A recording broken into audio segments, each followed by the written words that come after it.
Mesdames et messieurs, bonjour. Vous suivez le 6h30 de RTI 1. Bienvenue. C'est un outil qui repositionne le port autonome d'Abidjan comme l'un des plus performants de la côte atlantique et de l'Afrique. Le deuxième terminal à conteneurs, c'est de lui qu'il s'agit, a été présenté officiellement ce vendredi à Abidjan. C'était à l'occasion d'une cérémonie d'inauguration présidée par le vice-président de la République, Alexis Ouedraogo. 6 portiques de quai, de 13 portiques de parc, 36 tracteurs électriques et 2 élévateurs télescopiques. Avec un quai de 1100 mètres de long, le deuxième terminal à conteneurs ultramoderne du port autonome d'Abidjan va accueillir des navires de 16 mètres de tirant d'eau. Ce terminal ultramoderne, bâti sur 37,5 hectares sur Amblay, est labellisé Green Terminal du fait de l'usage d'équipements à fonctionnement électrique, a coûté 596 milliards de francs CFA, dont la moitié apportée par l'État via un prêt rétrocédé au port autonome d'Abidjan. Il permettra au port d'Abidjan de traiter annuellement 2 500 000 conteneurs contre 1 million de conteneurs actuellement. Il emploiera en permanence 450 personnes. En 10 ans, plus de 1100 milliards de francs CFA ont été investis dans les activités portuaires. Le port autonome d'Abidjan représente 88% du total des recettes douanières. Grâce à la confiance des armateurs, ce nouveau terminal sera une plateforme de transbordement pour les pays côtiers limitrophes et une porte d'entrée privilégiée pour les pays enclavés de la région. Pour le ministre du Transport, la politique d'amélioration des infrastructures routières va accompagner ce développement. Le port devient compétitif, la ville compétitive, et tout ceci avec une harmonie dans la croissance des entreprises, et c'est tout ceci qui viendra soutenir davantage l'économie nationale. Représentant le chef de l'État, le vice-président indique que ce deuxième terminal à conteneurs est non seulement un nouvel outil de repositionnement du port, mais également de progrès. Il a traduit les encouragements du chef de l'État aux responsables de la structure. Ce deuxième terminal à conteneurs que nous inaugurons ce jour est non seulement un nouvel outil de repositionnement du port d'Abidjan au niveau africain, voire mondial, mais également un puissant vecteur pour accompagner durablement notre pays sur le chemin du progrès. Son Excellence, M. Alassane Ouattara, m'a expressément chargé de transmettre à toutes, à tous, ses vives félicitations et ses encouragements pour les efforts accomplis au quotidien pour donner corps à sa vision de hisser le port d'Abidjan au rang des plus performants de la côte atlantique et de l'Afrique. Avec le nouvel ouvrage, la Côte d'Ivoire se positionne comme le hub majeur de la côte ouest africaine. Les enjeux de la présente cérémonie d'inauguration sont très importants, non seulement pour le port d'Abidjan, mais également et surtout pour la Côte d'Ivoire, voire pour toute la sous-région, qui bénéficiera assurément des retombées de tout ce nouveau terminal. C'est pourquoi je tiens à ce que chacun sache ici combien le président de la République y accorde tout l'intérêt et le soutien nécessaire.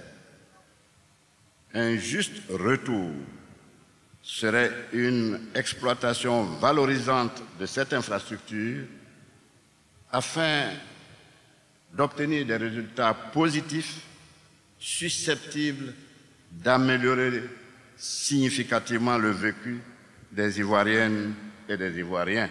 Rappelons que ce deuxième terminal à conteneurs du port autonome d'Abidjan est bâti sur une superficie de 37,5 hectares pour un investissement global de 596 milliards de francs CFA. Sur le front social, pas de moment de répit pour la première dame de Côte d'Ivoire. Dominique Ouattara multiplie les largesses à l'endroit des couches vulnérables du pays, une générosité primée jeudi dernier. La présidente de la Fondation Children of Africa a été élevée au rang de grand officier dans l'Ordre national de Côte d'Ivoire. La cérémonie de décoration a eu lieu à la salle des fêtes de l'Hôtel Ivoire dans la commune de Cocody, cérémonie au cours de laquelle la première dame n'a pas manqué de rendre un vibrant hommage à son époux, le président Alassane Ouattara. Cet ouvrage contribuera à repositionner la destination Côte d'Ivoire. Avec une industrie touristique et hôtelière performante, le complexe Aquaba sortira de terre dans la commune de Port-Bouët et Patrick Hachi, le Premier ministre ivoirien, a procédé ce jeudi au lancement des travaux. Alexis Ouedraogo. C'est un complexe hôtelier qui veut révolutionner Abidjan. Un ensemble urbain complémentaire et attractif, comprenant un hôtel, des bureaux et des commerces. Le projet hôtelier Golden Tulip Aquaba, financé par les banques locales, représente un investissement de plus de 30 milliards de francs CFA, soit 50% du coût global de réalisation du complexe Aquaba et contribuera à la création de 2000 emplois directs en phase d'exploitation, y compris 250 dans le secteur hôtelier. Depuis plusieurs années, je cherchais une opportunité pour implanter l'enseigne Golden Tulip à Abidjan. Golden Tulip célèbre cette année son 60e anniversaire et je ne pouvais espérer qu'un meilleur cadeau que la pose de cette première pierre. Situé à Marcory, le complexe Aquaba veut accroître l'offre hôtelière premium dans le pays. Les 205 nouvelles chambres de luxe du complexe Aquaba viendront accroître la capacité d'accueil hôtelière, mais aussi renforcer la position d'Abidjan en tant que hub du tourisme d'affaires et de loisirs dans la sous-région. Projet d'ambition porté par des nationaux, Aquaba épouse la vision du chef de l'État engagé à faire émerger des champions nationaux dans le secteur notamment du tourisme. Il s'agit de créer un cadre concurrentiel et compétitif au niveau mondial pour toujours mieux attirer des investisseurs dans les hôtels, les espaces de loisirs, les restaurants, les parcs d'attractions ou aquatiques et les parcours culturels ou naturels. Et naturellement, in fine, pour toujours mieux attirer les visiteurs, qu'ils viennent ici pour faire des affaires ou pour s'émerveiller, pour se ressourcer ou prospérer. Nous ne voulons leur dire qu'une seule chose. La Côte d'Ivoire est là, Aquaba. Et l'État se donne les moyens de rendre un peu plus attractif le secteur par des réformes au bénéfice des acteurs du secteur. Notons qu'avec près de 4400 hôtels et 66 000 chambres, l'hôtellerie en Côte d'Ivoire a connu un doublement de ses capacités entre 2015 et 2021. Elle s'en est allée à l'âge de 67 ans. Le médecin général de la brigade, Akissi Kwame, a reçu les honneurs de ses frères d'armes et de sa hiérarchie. Après la levée de corps à Ivo Sepp, un hommage a été rendu à la première femme générale de l'armée de Côte d'Ivoire au sein de l'état-major général des armées. C'était en présence du ministre d'État, ministre de la Défense, des membres du gouvernement et de plusieurs autres personnalités politiques et militaires. Le ministre de la Communication et de l'Économie numérique était à l'hémicycle face aux députés, membres de la Commission des affaires économiques et financières. Amadou Koulibaly est allé soumettre pour examen et adoption le projet de loi relatif à la ratification de l'ordonnance portant modification de l'article de loi portant code des postes. L'émissaire du gouvernement a présenté aux représentants du peuple l'urgence de la prise de cette ordonnance en application de dispositions constitutionnelles, mais surtout de la nécessité d'offrir à la Côte d'Ivoire un service postal conforme aux exigences de modernité et de compétitivité. Restant à l'hémicycle où 3 nouveaux projets de loi ont été adoptés par la Commission des affaires économiques et financières. Ces textes, portés par Adama Koulibaly, ministre de l'économie et des finances, sont relatifs à l'activité d'affacturage, les infractions boursières sur le marché financier de l'Union monétaire ouest-africaine et aux sanctions administratives applicables au blanchiment de capitaux. Les députés de la Commission ont adopté tous ces projets de loi à l'unanimité.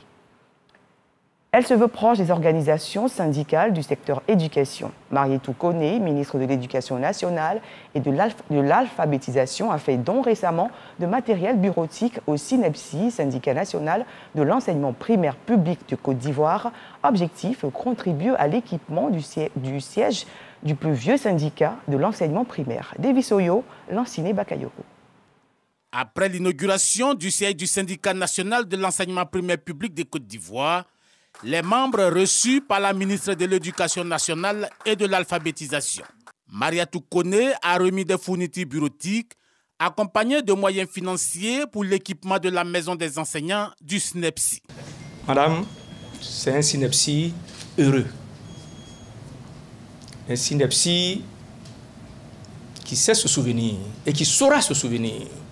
Je voudrais vous rassurer. Vous pouvez compter sur le SNEPSI, madame. Nous sommes donc venus vous dire merci. Occasion pour Mariatou Koné de prodiguer des conseils aux enseignants pour une école apaisée. Vous êtes en train de dire merci à moi, non?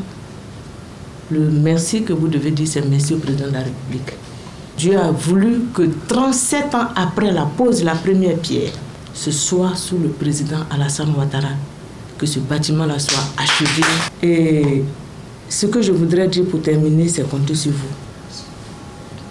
Pour que l'école demeure apaisée. Parce que quand il y a l'école apaisée, quand le pays est stable, le canton Morée est respecté, l'école de qualité que nous souhaitons également se réalise.